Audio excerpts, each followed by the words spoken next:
I just ran the Houston Marathon, and in this video I'm going to go over some of the details of my fueling for the race and a little bit before the race. This video is just going to be on the supplemental fueling, not on any of the food that I ate the week or days before the race or after the race. That'll be a different video. One of the other things I wanted to get out of the way before I start is that I am partnered with Ketone IQ. That is one of the products that I'm going to talk about how I used it in the race, but they did not ask me or require me to use the product in the way that I did or to make this video, and they are not going to have a chance to review any of the footage or any of my comments before it goes live. Okay, so with that, I think I'll go through a little bit of a background of what my typical fueling is, and then I will go over how I use the Ketone IQ because that was a bit different than what I normally do. So I think to start with, I'll talk about what I do the night before the race and the morning of the race before I actually start, and that includes trying to carb load as much as possible, as well as preload with sodium, because I don't do any specific sodium supplementation during the race, and Maurten and Ketone both have very little sodium within them, so I do my best to try to load up ahead of time. So the night before, I will do a normal carb heavy dinner, try to have dinner early, and then after that, usually when I'm back in the hotel room, I will do a Maurten 320 mix. So that's a drink mix. It has 320 calories, almost all from carbs. So that's 80 grams of carbs in a half liter of water, so about 17 ounces of water. I'll drink that, and then after that I will do another about a half liter of water, another 17 ounces of water with Skratch High Sodium. I believe it was previously called hyperhydration, but now it's called high sodium. So this is 80 calories, but the main goal that I have for this is to get as much sodium as possible. It is 1,720 milligrams of sodium, so very high level of sodium. That's what I'll have the night before the race. So that is a lot of fluid to drink before the race, and it also helps keep me hydrated going into the race. Then the morning of the race, I try to wake up at least a couple hours before the race, or even typically an hour to an hour and a half before I need to leave the hotel room to go towards the race. And the first thing that I'll do is I will start with another Maurten 320, so another pack like this, again in a half liter of water. This has 80 grams of carbs, 320 calories. And then with that one, I will mix in directly into that this time is an LMNT unflavored. I like this one because it keeps that same natural flavor, similar to Maurten, no flavor, so it's very sugary and it's a little bit salty when I have that mix, but it doesn't have any specific like a fruity taste or anything else that's going to leave an aftertaste in my mouth. This electrolyte mix, is 1,000 milligrams of sodium, 200 milligrams of potassium, and 60 milligrams of magnesium. So 1,700 milligrams of sodium the night before, and then 1,000 milligrams of sodium the morning of.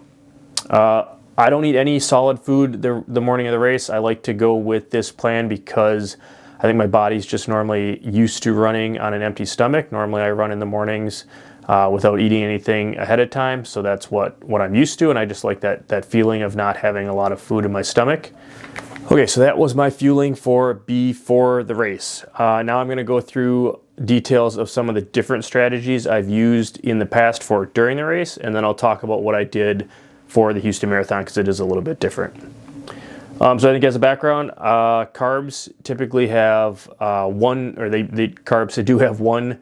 For every 1 gram, there's 4 calories within carbs.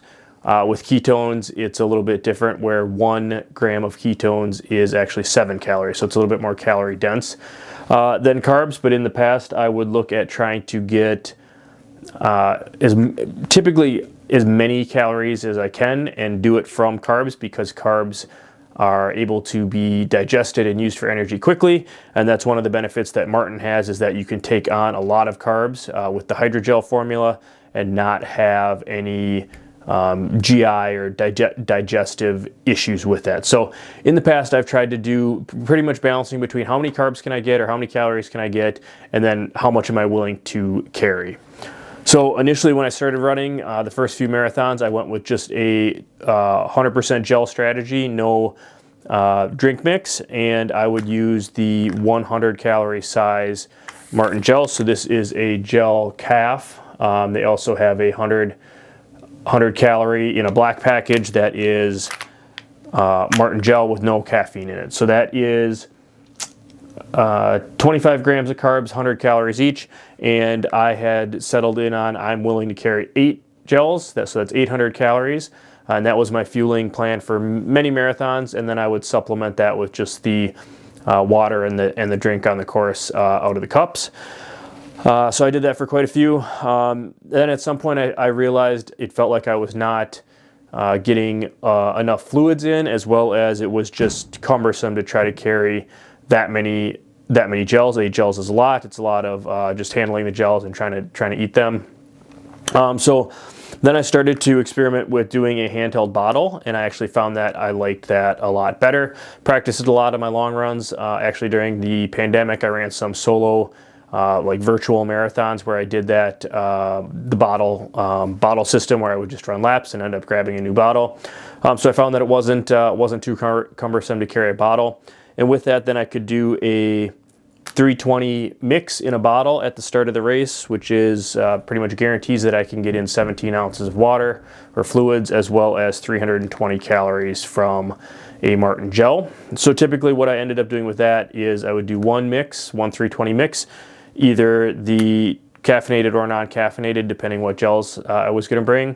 And then I would bring 6 Maurten 100 gels. So the total with that would be 320 calories for the mix, 600 calories from the 6 gels, which would be a total of 920 calories. So I went from 800 calories with just 8 gels up to 920 calories with a system that used the Maurten mix as well as the Maurten gels. In both of these, I was doing most of the fueling from the non-caffeinated, and then I would add in 2 to 3 of the caffeinated gels to try to get about 200 or 300 milligrams of caffeine throughout the race. Recently now, Maurten has introduced another new product, which is the Gel 160. This is only offered in the non-caffeinated version, but essentially this is just a larger gel. So instead of being 100 calories like the smaller gels, the original ones, it is now 160. No difference other than the size, but what that actually ends up doing is that it's really 2 of these gels equals 3 of the old ones, or actually more than 3 of the old ones. So you get 320 calories from just 2 gels. So I've shifted I had shifted my strategy towards one handheld bottle with 320 mix, and then 2 of the 160 gels and 2 of the 100 calf. That ends up being 320 calories from the mix, 320 from these 2 gels, and then another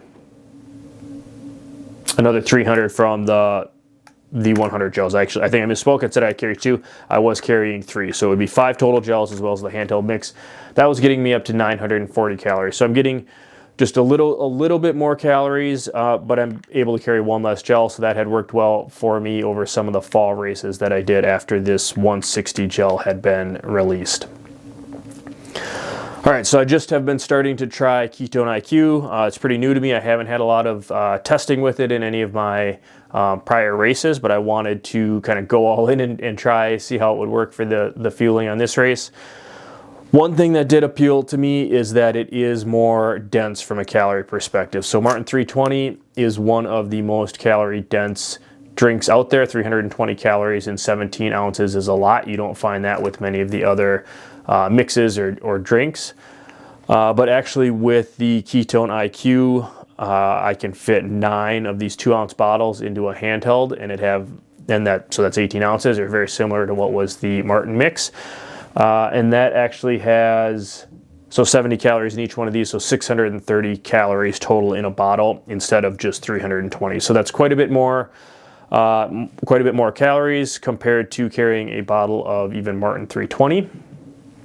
So I decided to supplement that with then 2 Gel 160s and 2 of the Gel 100 calf. That totals to 1,150 calories. So that's quite a bit more than I've done in the past.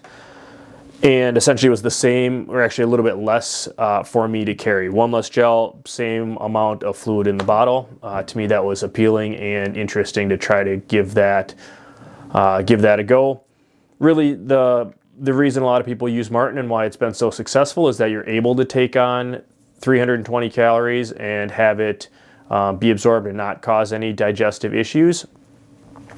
Typically I haven't had a lot of digestive issues in general, so I was willing to give this a try. It doesn't necessarily have the same hydrogel type technology, but ketones are absorbed through the body slightly different than carbs. So one of the benefits here is that you can then further supplement your carb intake with a different source of energy that is absorbed on a different pathway.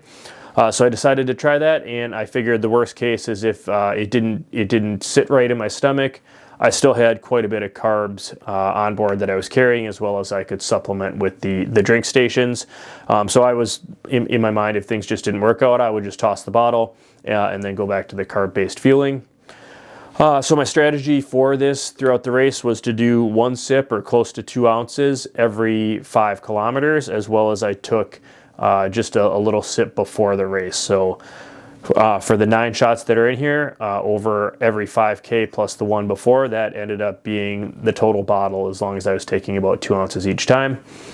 And then approximately every 10K, I would take 1 gel. I was trying to time it so I would take a gel at around 9K, and then once I would get to 10K, I would take the sip out of the bottle, so it would kind of wash out my mouth, give me a little bit of fluid to help wash down the gel. I think happy to report it all went great. I had no issues with fueling, no issues with any digestive problems or having it feel like it was upsetting my stomach. I do think it made me drink less water. I was kind of just blowing past all the aid stations. Normally after I get rid of my bottle, which is pretty quick into the race, usually 10K or maybe a little bit more, I've tossed the bottle and then I'm drinking more fluids from the stations. Since I was carrying this the entire time, I didn't feel like I was compelled to go over the stations quite as often, but I did force myself to get to a few because I did feel like I was getting less fluids on board.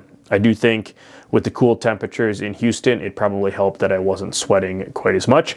But overall, I would consider it a very successful experiment. I got on more calories on board. I didn't feel like I was anywhere near bonking or running out of energy throughout the race. And overall, I felt like I had a good push to the finish. It did get to be a challenge by the end. It was a hard effort, but I don't think anything with the fueling was an issue throughout the race. So I'm happy to say this does seem like a strategy that I would be interested in trying again in the future, and hopefully further refining to see how I can get my fueling dialed in. Okay, I think that is it for my fueling at the Houston Marathon. Thank you for watching.